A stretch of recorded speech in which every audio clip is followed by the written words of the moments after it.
Hi friends, ఇవాళ మనము new Hyundai venue 2025 గురించి డిస్కస్ చేద్దాం. ఫస్ట్ దీని యొక్క లాంచ్ డేట్ November 4th ఇది లాంచ్ అవబోతుంది. దీని యొక్క ఇంపార్టెంట్ ఫీచర్స్కి వచ్చేటప్పటికి మనకి ఎక్స్టీరియర్ నుంచి ఇదొక బిగ్గర్ వెహికల్ అంటే ఓల్డ్ వెన్యూ కన్నా ఇది కొంచెము హైట్ కానీ విడ్త్ కానీ ఇవి పెరిగినాయి డైమెన్షన్స్, అందువల్ల రోడ్ ప్రెజెన్స్ కానీ పెరుగుతుంది. అలాగే ఫ్రంట్లో LED lights, LED fog lamps, connecting LED DRLs ఇవన్నీ ఉంటాయి. రేర్లోను కనెక్టింగ్ ఎల్ఈడి టైల్ లైట్స్, తర్వాత roof spoiler with LED stop light. అలాగే మీకు సైడ్కి వచ్చేటప్పటికి మనకి 16-inch diamond cut alloy wheels ఉండడం ఉంటుంది ఫ్రెండ్స్ దీని ఎక్స్టీరియర్లో.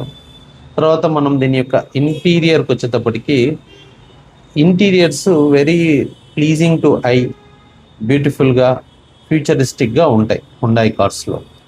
వెన్యూ కానీ అలాగే ఇంటీరియర్ అనేవి వెరీ ఎలిగెంట్గా డిజైన్ చేశారు ఫ్రెండ్స్. ఇందులో 2 స్క్రీన్స్ వస్తాయి, డ్యూయల్ స్క్రీన్స్, డిజిటల్ స్క్రీన్స్. ఒకటి మనకి ఇన్ఫర్టైన్మెంట్ స్క్రీను, ఒకటి instrument cluster screen. Both digital LED మనకి 2 స్క్రీన్స్ ఉంటాయి. అలాగే దీని యొక్క సెంటర్ కన్సోల్ అంటే మన గేర్ బాక్స్ అదంతా ఉంటుంది కదా, that is inspired by coffee table design లాగా ఇచ్చినారు. వెన్యూలో స్పేస్ అండ్ కంఫర్ట్ చూస్తే మనకి ఇంతకుముందుతో పోలిస్తే వీల్ బేస్ పెరగడం వల్ల, వెహికల్ వైడర్ అండ్ టాలర్ కావడం వల్ల మనకి లోపల స్పేస్ అనేది ఆటోమేటిక్గా పెరుగుతుంది. దీనివల్ల మామూలుగా ఇంతకుముందు ఓల్డ్ వెన్యూలో ఉన్న ఒక డ్రాబ్యాక్ రేర్ సైడ్ అంటే బ్యాక్ సీట్లో లెగ్ రూమ్ కానీ హెడ్ రూమ్ కాదు షోల్డర్ రూము ఇవి కొంచెం కంజెస్టెడ్గా ఉన్నాయి. ఇప్పుడు వీఆర్ ఎక్స్పెక్టింగ్ ఈ ఫీచర్స్ మనకి వీల్ బేస్ పెరగడం కానీ, హైట్ టాల్, తర్వాత మనకి విడ్త్ పెరగడం వల్ల మనకి రేర్లో అండర్ థై సపోర్ట్ కానీ, లెగ్ స్పేస్ కానీ, షోల్డర్ స్పేస్ కానీ ఓవరాల్గా స్పేస్ అనేది ఇంప్రూవ్మెంట్ ఉంటుంది. It will be comfortable for the back seat passengers అనేది గ్రహించాలి ఫ్రెండ్స్. అలాగే మనకి బూట్ స్పేస్ కానీ పెరగచ్చు. నెక్స్ట్ ఇంపార్టెంట్ థింగ్ వెన్యూలోకి వచ్చేటప్పటికి ఇంజన్ ఆప్షన్స్. దీంట్లో మల్టిపుల్ ఇంజన్ ఆప్షన్స్ ఉంటాయి. వేరే వాటిలో ఓన్లీ సింగిల్, ఇప్పుడు కైలాక్లో we can see only single option. అట్లా కాకుండా వెన్యూలో 3 ఇంజన్ ఆప్షన్స్ ఇచ్చినారు.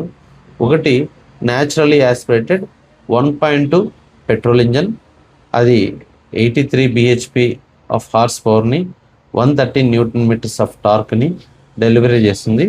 17-18 అలాగా ఓవరాల్ మైలేజ్ అనేది వస్తుంది. బట్ ఈ ఇంజన్ డే టు డే వర్క్కి ఓకే ఇంజన్. బట్ నెక్స్ట్ ఇంజన్లోకి వచ్చేసరికి పెట్రోల్ టర్బో ఇంజన్ వస్తుంది. ఇది వచ్చేటప్పటికి 1 లీటర్ GDI టర్బో ఇంజన్ వస్తుంది. ఇది 118 హార్స్ పవర్ని, bhp ఆఫ్ పవర్ని, 172 Nm ఆఫ్ టార్క్ని ప్రొడ్యూస్ చేస్తుంది. ఇది కానీ గుడ్ మైలేజ్ వస్తుంది. బట్ లో సిటీలో కొంచెం తక్కువ ఇచ్చు, 15 to 18 it will give mileage. Next వచ్చేటప్పటికి మెయిన్ డీజిల్ ఇంజన్ కానీ వస్తుంది ఫ్రెండ్స్ వెన్యూలో. ఇది 1.5 CRDI డీజిల్ ఇంజన్ వస్తుంది. 114 bhp of power and 250 Nm of టార్క్తో వస్తుంది. ఇది గుడ్ మైలేజ్ ఇస్తుంది. మీకు మైలేజ్ కావాలంటే you can go with this option. 23 వాళ్ళు క్లెయిమ్ చేసింది, అబౌవ్ 20 డెఫినెట్గా ఇస్తుంది. తర్వాత దీని యొక్క గేర్ బాక్స్ ఆప్షన్స్కి వచ్చేటప్పటికి మాన్యువల్ ట్రాన్స్మిషన్ వస్తుంది. తర్వాత డ్యూయల్ క్లచ్ ట్రాన్స్మిషన్ వస్తుంది. Turbo engines dual clutch transmission ఇస్తారు.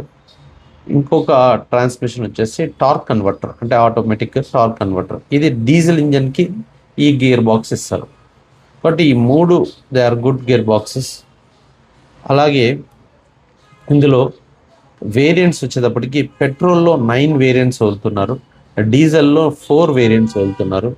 ఫ్రమ్ HX2 నుంచి HX10 వరకు ఈ వేరియంట్స్ అన్ని దీని యొక్క నామినిక్లేచర్ కానీ డిఫరెంట్గా పెట్టినారు. అలాగే సేఫ్టీకి వచ్చేటప్పటికి ఈ కార్లో all safety features 6 airbag standard ఉంటాయి. ABS, EBD, everything, all safety features అనేవి ఇవ్వడం జరుగుతుంది. అలాగే ఎక్స్పెక్ట్ చేయడం ఏంటంటే ఈ భారత్ ఇన్ క్యాబ్లో ఇది 5 స్టార్ రావచ్చు అని ఎక్స్పెక్టెడ్, లేదా మామూలుగా గ్లోబల్ ఎన్ క్యాబ్ కానీ జిఎన్ క్యాబ్ కానీ it will have improvement in సేఫ్టీని హుండాయ్ వాళ్ళు చేశారు అని మనం ఆశించడం జరుగుతుంది. రిజల్ట్స్ రిలీజ్ అయ్యేటప్పటికి వి విల్ నో. నెక్స్ట్ వచ్చేటప్పటికి దీని యొక్క ఎక్స్పెక్టెడ్ ప్రైస్, ఇది ఇంపార్టెంట్. మనకి 7.58 ల్యాక్స్ అరౌండ్ నుంచి 15 to 16 ల్యాక్స్ వరకు వీఆర్ జనరల్గా ఎక్స్పెక్ట్ చేస్తాం.